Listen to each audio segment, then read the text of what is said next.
Hello friends, welcome two billion bread. आज की video के अंदर मैं आपके लिए केस स्टडी लेकर आया हूं बर्गर सिंह की कि कैसे बर्गर सिंह आज इतना सक्सेसफुल हुआ। ये पूरी केस स्टडी को एंड तक देख के जाना। देखिए फ्रेंड्स, बर्गर सिंह की शुरुआत 2014 के अंदर हुई थी, बट जो इनके फाउंडर थे कबीरजीत सिंह 2008 के अंदर MBA करने फॉरेन गए थे। अब वहाँ पे हुआ क्या, जब ये MBA की पढ़ाई कर रहे थे पैसे कम पड़ गए थे, तो पॉकेट मनी के लिए शाम को जाके किसी रेस्टोरेंट में काम करते थे।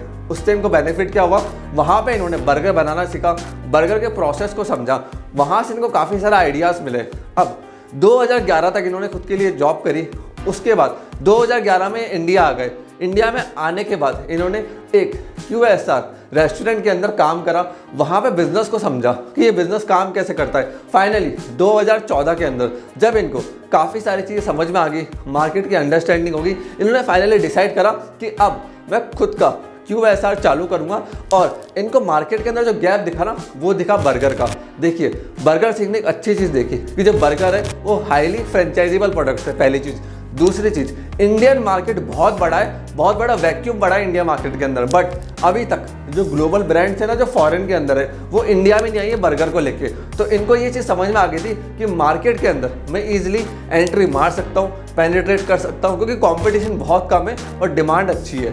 2014 के अंदर इन्होंने अपना पहला आउटलेट खोला गुड़गांव के अंदर। 1 करोड़ की फंडिंग इन्होंने अपने फैमिली फ्रेंड से उठाई और कुछ खुद का पैसा इन्वेस्ट करा। देखिए, अगर आपको बिजनेस करना है, इन्वेस्टर्स को लेकर आना है, सबसे पहले खुद का पैसा लगाओ। अगर किसी भी इंडस्ट्री को समझना है ना, टॉप लीडर को देखो। अगर आपको जूतों की इंडस्ट्री में बिजनेस करना है तो बाटा में जाके जॉब करो, नाइकी में जाके जॉब करो, पूमा में जाके जॉब करो। पहले एक्सपीरियंस लो, खुद का पैसा लगाओ, फैमिली का पैसा लगाओ, उसके बाद फंड रेजिंग पे जाओ। कबीरजीत सिंह ने भी ऐसे ही करा। उन्होंने पहले फॉरेन के अंदर जाके जॉब करी, इंडिया में आके वापस QSR के अंदर जॉब करी, इंडस्ट्री को एक बार समझ गए, फिर खुद का पैसा लगाया। उसके बाद 2016 के अंदर वापस इन्होंने फंड रेजिंग करी। इस बार अश्विन चड्डा एंड अवतार मोंगा से इन्होंने 2.5 करोड़ रुपए रेस करे। फिर उसके 2 साल बाद 2018 के अंदर 130 करोड़ की वैल्यूएशन में वापस इन्होंने संजय बिखचंदानी से 20 करोड़ रुपए रेस करे। तो ऐसे करके इन्होंने फंड रेस करा। अब देखिए, जब ये अपने पार्टनर को चूज करते ना, जिसको आउटलेट देना है फ्रेंचाइजी को, उसके लिए इन्होंने SOP बनाई है। इनको वो लोग नहीं चाहिए जो पैसा डाल के सो जाए, स्लीपिंग पार्टनर्स नहीं चाहिए, इनको चाहिए एक्टिव पार्टनर्स। तो ये किसी को भी चूज करते हैं, अपना फ्रेंचाइजी बनाते हैं, तो उसके साथ एक चीज़ क्लियर रखते हैं कि आपका बनना है एंटरप्रेन्योर। मतलब SOP हम देंगे, मैनुअल्स हम देंगे, ट्रेनिंग हम देंगे, सब कुछ हम देंगे, बट आपको ऐसा बिजनेस ओनर वर्क करना है हमारे साथ। अगर आप रेडी हो तो ही हमारे साथ आके जुड़िए और हमारे फ्रेंचाइजी लीजिए बर्गर सिंह की। गोल्डन स्टेटमेंट, अगर आपका बिजनेस मॉडल ठीक है ना, तो 25% चांस है सक्सेसफुल होने के। बट अगर आपने सही बिजनेस मॉडल में सही आदमी को बिठा दिया तो 100% चांस है सक्सेसफुल होने के। इन्होंने यही चीज़ देखी कि बिजनेस मॉडल तो हमारा अच्छा है, बट हमें राइट लोग चाहिए हमारे फ्रेंचाइजी सिस्टम के अंदर जो इसको हेड बना सके। देखो, कभी भी है ना, किसी भी आदमी को अपना फ्रेंचाइजी नहीं बनाते। बहुत सारे बिजनेसेस क्या करते हैं, फ्रेंचाइजी ओपन करने के बाद वो ढूंढते रहते हैं इन्वेस्टर कि किसको पकड़ो, किसको पकड़ो, किसको बेचूं। ये मत देखो, क्वालिटी प्रोडक्ट्स बनाओ। आप ये सोचो कि मेरा फ्रेंचाइजी सक्सेसफुल कैसे होगा, और आपकी कंपनी अपने आप सक्सेसफुल हो जाएगी। और आपको ऐसे लोग ढूंढने जो पैशनेट हो, हार्ड वर्किंग हो और इन्वेस्ट करने के बाद आपके साथ वर्क करना चाहे। और देखिए, अगर आपको स्केल करना है ना बड़े लेवल के ऊपर, हर चीज़ की SOP बना दो फ्रेंचाइजी बिजनेस के अंदर। SOP क्या होती है मैं आपको बताता हूँ। ये होता है स्टैंडर्ड ऑपरेटिंग प्रोसेस। इसके ऊपर ऑलरेडी मैंने बहुत सारी वीडियोस बनाई हुई है। देखिए, हर चीज़ की SOP बना दो, ट्रेनिंग से लेके, हायरिंग से लेके, आउटलेट से लेके, इंटीरियर से लेके। बर्गर सिंह ने भी यही करा, इंटीरियर्स की पूरी SOP बना दी। अगर किसी का आउटलेट दे रहे तो उसके ऊपर पूरी छूट रखते हैं कि आप अपने हिसाब से आउटलेट को डिज़ाइन करिए, सब कुछ करिए, बट लाइट कौन सी होगी, बल्ब कितने वॉट का होगा, कौन सी वायरिंग करानी है, टेबल का साइज़ क्या होगा, टेबल का आकार क्या होगा, चेयर किस साइज की रखनी है, चेयर किस क्वालिटी की रखनी है, और टाइल्स कौन से क्वालिटी एंड डिज़ाइन की रखनी है। इसके पूरा उन्होंने मैनुअल्स बना दिया। अब इसके हिसाब से फ्रेंचाइजी अपने आप चूज कर सकता है, बट उसको मैनुअल को फॉलो करना है। इतना उन्होंने इसके लिए ईजी कर दिया जिससे फ्रेंचाइजी को दिक्कत ना आए। तो आपको ये चीज़ अपने फ्रेंचाइजी बिजनेस में देखनी पड़ेगी कि हर चीज़ का मैनुअल बना दूँ। उसके बाद इन्होंने क्या करा, असेंबली लाइन बिल्ड करी। देखिए, बर्गर जो है ना, अगर ये किसी आउटलेट के ऊपर बनने के लिए देंगे कि आउटलेट वाले को बोलेंगे आप बना के बेचो, अब होगा क्या, उससे आउटलेट वाले को 50,000 रुपये का शेफ रखना है। वो 50,000 का शेफ आउटलेट वाले को डेली ब्लैकमेल करेगा कि भैया मेरी तनख्वाह बढ़ा, 3 महीने हो गए, 6 महीने हो गए, 9 महीने हो गए, अब बढ़ा, तनख्वाह बढ़ा। नहीं बढ़ाएगा, सामने वाला 70,000 दे रहा है, वहाँ चले जाऊँगा। फ्रेंचाइजी परेशान, वो बोलेगा यार इसकी तनख्वाह बढ़ानी 70-80 हज़ार, प्रॉफिट तो बढ़ नहीं रहा, कि तनख्वाह बढ़ाने की बात कर रहा है। तो वहीं पे फ्रेंचाइजी वाला डिमोटिवेट हो जाता है और वो फ्रेंचाइजी डूब जाती है। इनको ये चीज़ बहुत अच्छे से समझ में आ गई थी। मैकडोनल्ड का प्रोसेस इन्होंने फॉलो करा। 90% काम इनकी फैक्ट्री में होता है, सिर्फ 10% काम आउटलेट के ऊपर होता है, वो असेंबल करने का।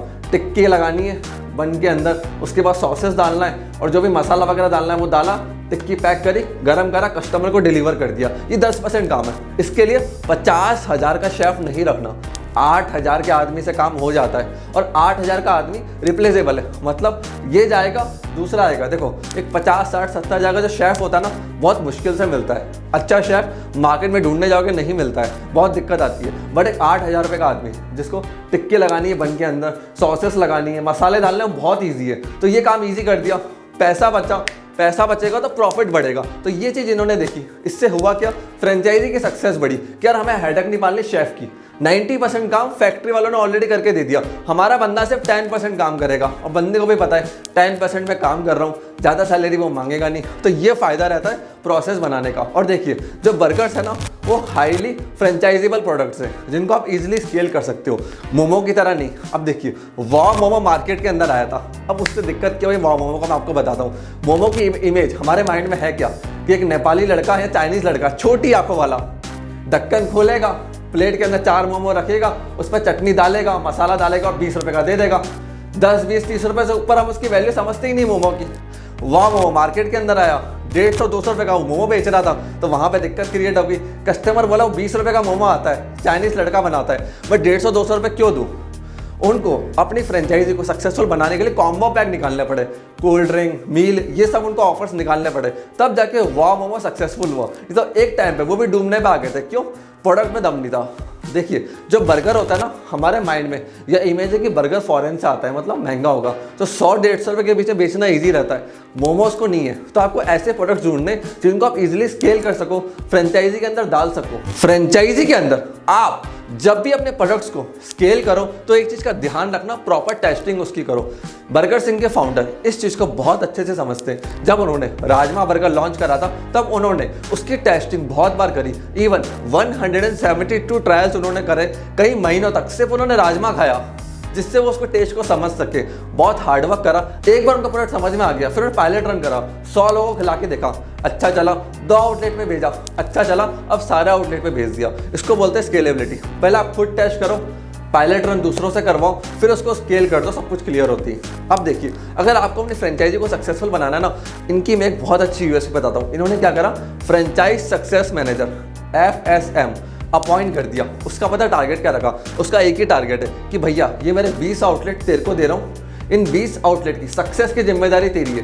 क्या 20 आउटलेट के सक्सेस की जिम्मेदारी तेरी है। अगर आपके पास 100 आउटलेट है, 5 फ्रेंचाइज सक्सेस मैनेजर अपॉइंट कर दो, हर फ्रेंचाइज सक्सेस मैनेजर को 20 आउटलेट पकड़ा दो, उनको बोलो ये रहा एरिया, ये रहा 20 आउटलेट। इनको कोई दिक्कत नहीं आनी चाहिए, हायरिंग से लेके, मैनुअल से लेके, प्रॉफिटेबिलिटी से लेके, सेल से लेके, सब चीज़ में इनकी मदद कर, इनको सक्सेसफुल बना। उसका टारगेट ही यही है। उससे होगा क्या, फ्रेंचाइजी को जितना सपोर्ट आप दोगे ना, उतना तेज़ी से वो ग्रो करेगा, उतना आउटपुट आपके लिए लेकर आएगा। फिर उसके बाद इन्होंने क्या करा, जब कोई नई फ्रेंचाइजी आती है, ऑन बोर्डिंग प्रोसेस बहुत स्मूथ करा। सबसे पहले 6 महीने तक एक एरिया मैनेजर उनके पीछे लगता है, मदद करता है हायरिंग के अंदर, एरिया को डेवलप करने के अंदर, जिनसे उस एरिया में उस आउटलेट को दिक्कत ना आए। एक बार वो आउटलेट सेट हो गया, एरिया मैनेजर पीछे हट जाता है। उसके बाद ये CCTV कैमरा से ऑडिट करते हैं। देखिए पहले हैंड होल्डिंग देते हैं, मतलब एरिया मैनेजर लगातार पीछे पड़ा रहता है।